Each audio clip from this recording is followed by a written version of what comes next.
आज की इस वीडियो में बात करेंगे परमाणु संख्या, परमाणु द्रव्यमान और इलेक्ट्रॉन, प्रोटॉन और न्यूट्रॉन।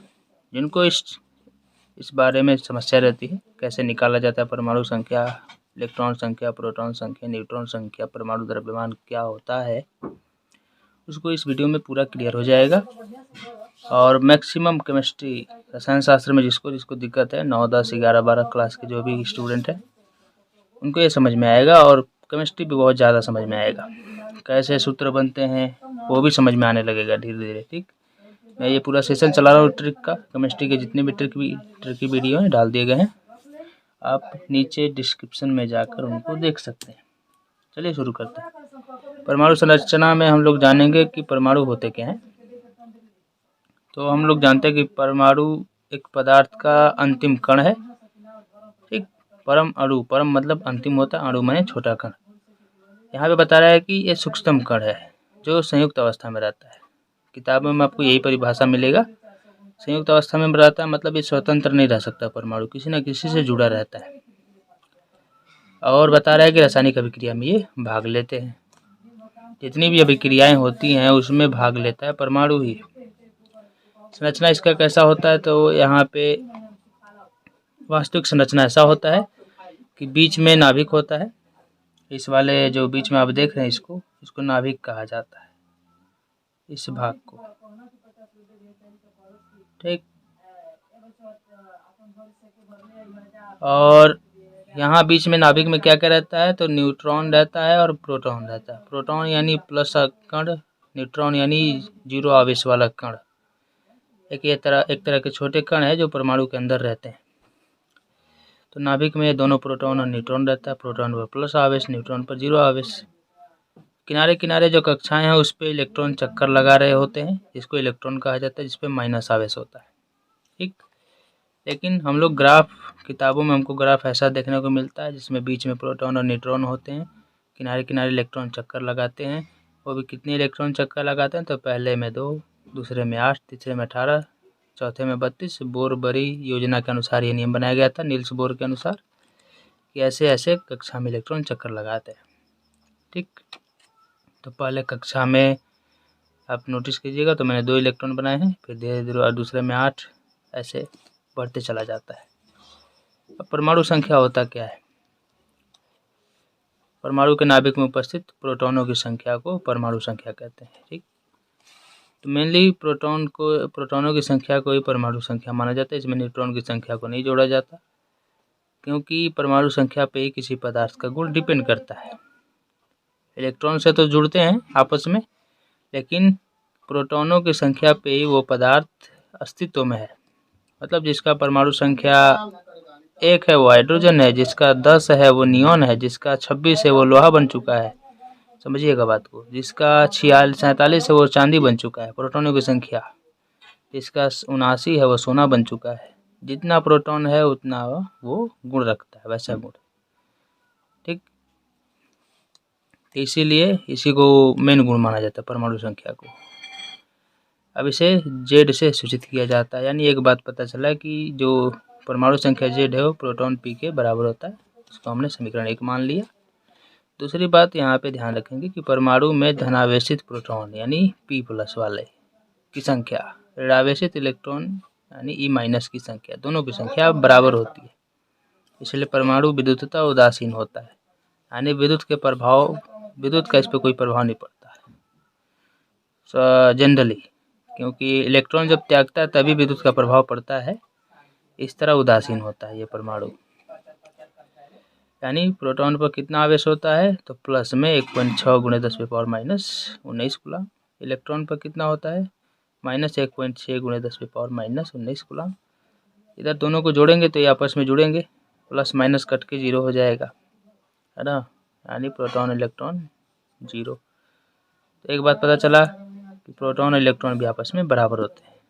तो समीकरण ऊपर जो हमने लिया था 1 और समीकरण 2 को ध्यान से देखें तो तीनों आपस में बराबर हो जाएंगे, जेड बी, पी बी और ई बी। तो यहाँ से हमें पता चल गया कि जितना जेड होगा उतना ही पी, उतना ही ई, जनरली किसी परमाणु में। आगे देखते हैं, जेड पी ई तीनों बराबर हो गए। तो यहाँ से हमें एक तत्व दिया रहेगा, उसका जेड पता हो जाएगा तो पी और ई भी पता कर लेंगे। अब परमाणु द्रव्यमान की बात कर लेते हैं। ये क्या होता है, इसे ए से सूचित किया जाता है और बता रहा है यहाँ पे कि नाभिक में उपस्थित प्रोटॉन और न्यूट्रॉनों की संख्या को परमाणु द्रव्यमान कहा जाता है। तो नाभिक में क्या रहता है, प्रोटॉन और न्यूट्रॉन, इन्हीं को दोनों की संख्याओं को जोड़ देंगे तो परमाणु द्रव्यमान के बराबर हो जाएगा।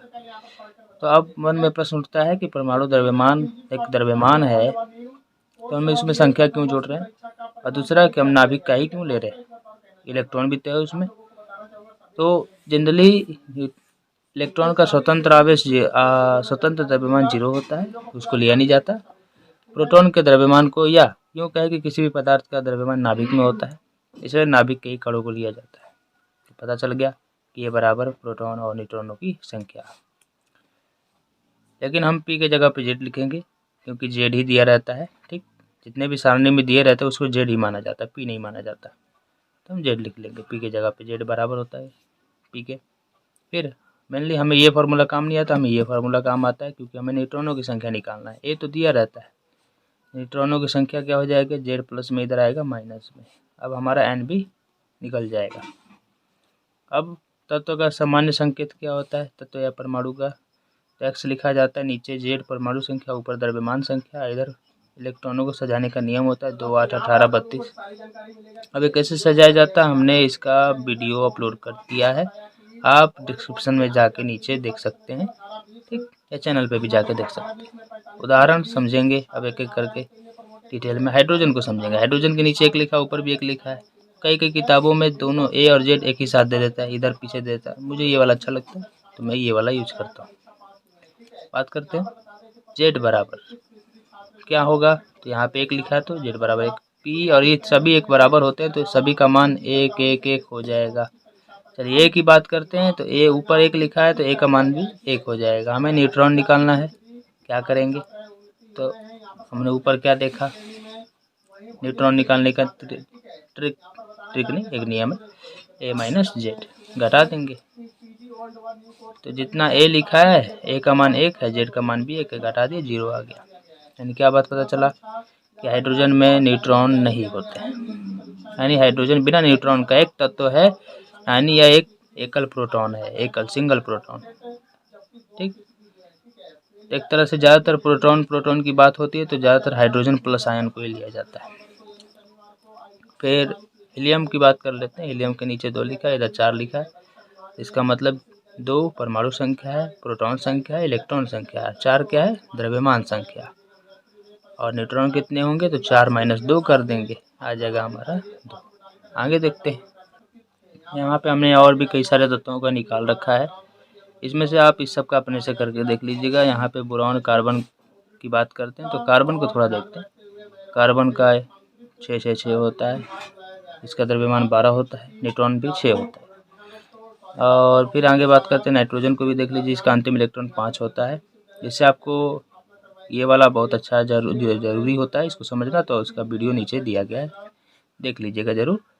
और फिर बात करते हैं आगे ऑक्सीजन की। ऑक्सीजन का अंतिम इलेक्ट्रॉन 6 होता है और परमाणु संख्या सभी 8 8 8 होते हैं, ध्यान रहे। द्रव्यमान 16 होता है, इलेक्ट्रॉन 8 होता है। एक एक क्रम में लिखा हूँ पहले, आप ब्लॉक के हिसाब से भी लिख सकते हैं। फ्लोरीन का देख सकते हैं यहाँ पे 10 है, नियॉन का भी देखिए 10 आ रहा है। क्या न्यूट्रॉनों की संख्या, दोनों का न्यूट्रॉन संख्या 10 आ रहा है, तो इसका मतलब दोनों क्या है, सम न्यूट्रॉनिक। जब न्यूट्रॉनों की संख्या बराबर होती है तो उन दोनों तत्वों को सम न्यूट्रॉनिक कहा जाता है। बाकी अलग अलग है, आगे देख लेते हैं और भी। यहाँ पे बात करते हैं सोडियम की। सोडियम का दिया है, अंतिम इलेक्ट्रॉन इसका 1 होता है।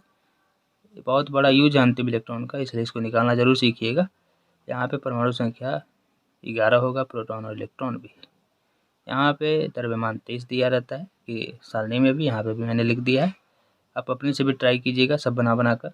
और यहाँ पे न्यूट्रॉन इसका 12, यहाँ पे इसका भी न्यूट्रॉन 12 आ रहा है, यानी दोनों सम न्यूट्रॉनिक है।